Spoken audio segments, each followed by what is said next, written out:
Eles têm um amor tão ardente pela liberdade que não há tormentos que não sofram ou que não deixem sofrer as pessoas mais caras antes de atribuir a quem quer que seja o nome de Senhor e Mestre. A esse respeito não me delongarei mais, porque é coisa conhecida de tantas pessoas que, em vez de temer que não se preste fé ao que digo, tenho somente o receio de não poder expressar até que ponto vai a sua incrível paciência e o seu desprezo pela dor. Mas essa invencível firmeza aumentou ainda pela maneira ultrajosa como Gécio Floro, governador da Judéia, tratou a nossa nação e a levou por fim a se revoltar contra os romanos. Capítulo 3 Morte de Salomé, irmã do rei Herodes, o Grande. Morte de Augusto. Tibério sucede-o no governo do império.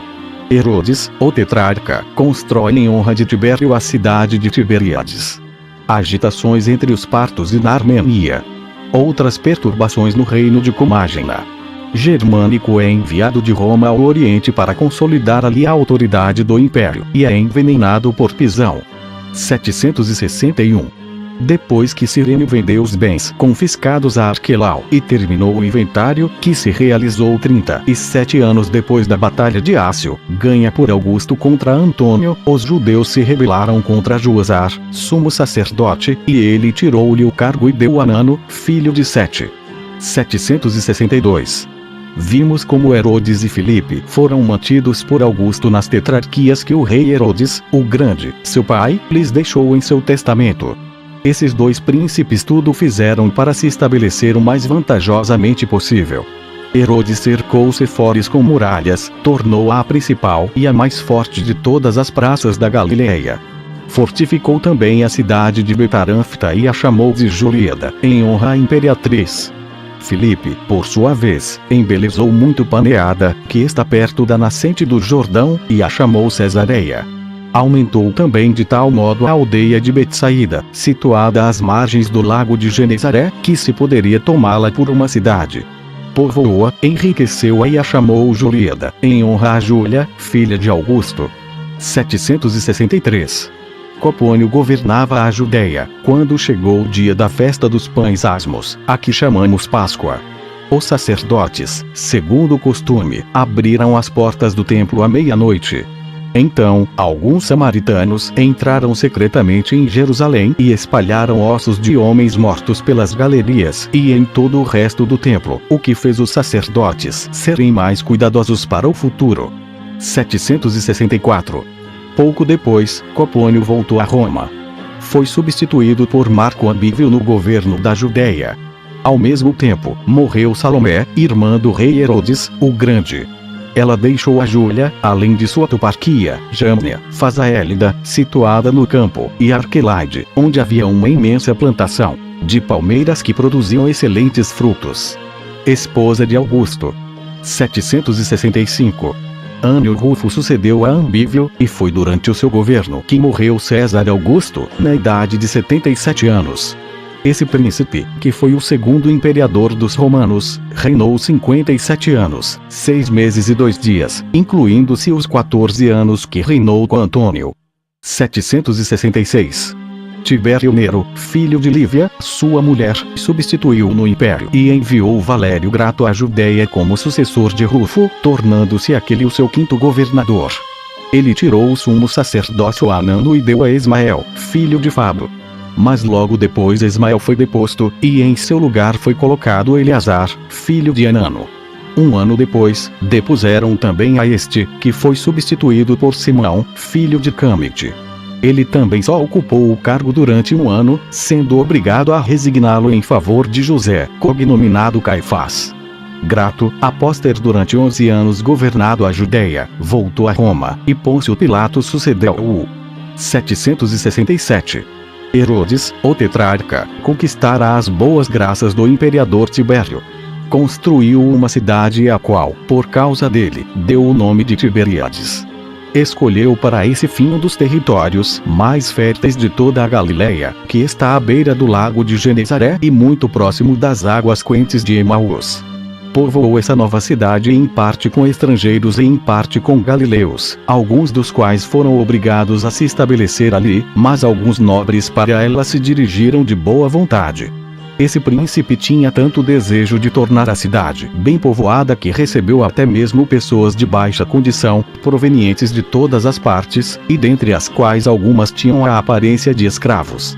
Concedeu-lhes grandes privilégios e fez benefícios a muitos, dando terras a uns e casas a outros, para obrigá-los a não se afastar dali, como de fato havia motivo para temer, se não o fizesse, porque o lugar onde a cidade se situa está cheio de sepulcros, o que é tão contrário às nossas leis que passa por impuro durante 7 dias aquele que tiver de permanecer em semelhante lugar.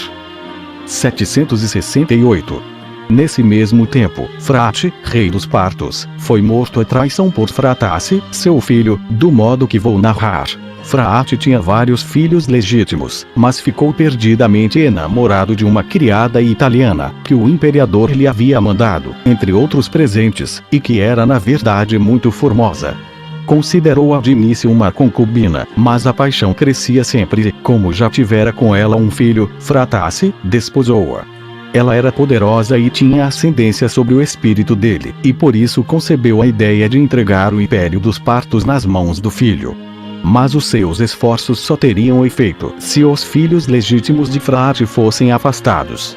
Ela então o persuadiu a enviá-los como reféns a Roma. O soberano, que nada lhe podia recusar, atendeu-a. Assim, Fratace ficou sozinho com ela. Esse detestável filho tinha grande desejo de reinar e, não esperando nem mesmo a morte do pai, mandou matá-lo, a conselho de sua mãe, com a qual, sabia-se, ele vivia de maneira abominável. O horror causado por esse parricídio e pelo incesto atraiu sobre ele um ódio geral. Ele foi expulso, morrendo antes de assumir a sua criminosa dominação. A nobreza então julgava que o Estado só se poderia manter sob o governo de um rei e que esse rei deveria ser da família dos Arsácidas.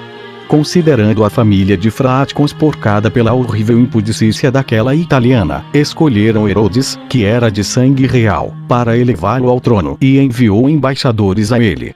Mas esse príncipe era tão colérico, tão cruel e de tão difícil acesso que o povo não pôde tolerá-lo. Conspiraram contra ele. Como os partos tinham o costume de levar consigo espadas, ele foi morto num banquete ou, como outros dizem, numa caçada. Assim, os partos, não tendo mais reis, mandaram pedir em Roma que um dos filhos de Frate reinasse sobre eles. Os príncipes estavam então sob custódia em Roma, e deram-lhe Vonono, que foi preferido aos irmãos porque o julgaram, por consentimento unânime dos dois grandes impérios, mais digno que os outros de ser elevado àquele alto grau de honra. Mas como esses bárbaros são naturalmente inconstantes e insolentes, os principais dentre eles se arrependeram bem depressa de sua escolha e disseram que não queriam mais obedecer a um escravo. Chamavam assim o príncipe porque ele fora entregue como refém aos romanos. Alegavam também que ele chegara à condição de rei não pelo direito da guerra, mas em tempo de paz. Depois dessa revolta, mandaram oferecer a coroa a Artabano, rei dos Medos, que também era da família dos Arsácidas. Ele aceitou com alegria e veio com um grande exército. Mas como somente a nobreza tomava parte nesses acontecimentos, Vonono, ao qual o povo continuava fiel, venceu Artabano numa batalha e obrigou-o a fugir para os montes da Média. Artabano reuniu depois novas forças e travou uma segunda batalha, na qual Vonono foi vencido e fugiu com os seus homens para a Armênia. Artabano, após promover grande carnificina entre os partos, avançou até Ctesifon e ficou assim senhor de todo o reino. Quanto a Vonono, logo que chegou à Armênia concebeu a ideia de se tornar rei. Para esse fim, enviou embaixadores a Roma, porém Tibério, que o desprezava e não queria ofender os partos, os quais ameaçavam declarar guerra ao império, recusou-se a ajudá-lo. Assim, sem esperanças e sem nada conseguir dos romanos, vendo que o mais poderoso povo da Armênia, que habitava as cercanias de Nifate, abraçara o partido de Artabano, foi ter com Silano, governador da Síria, que o recebeu em consideração por ele ter sido outrora educado em Roma. Artabano, não encontrando mais resistência, constituiu Orodim, seu filho, rei da Armênia. 769.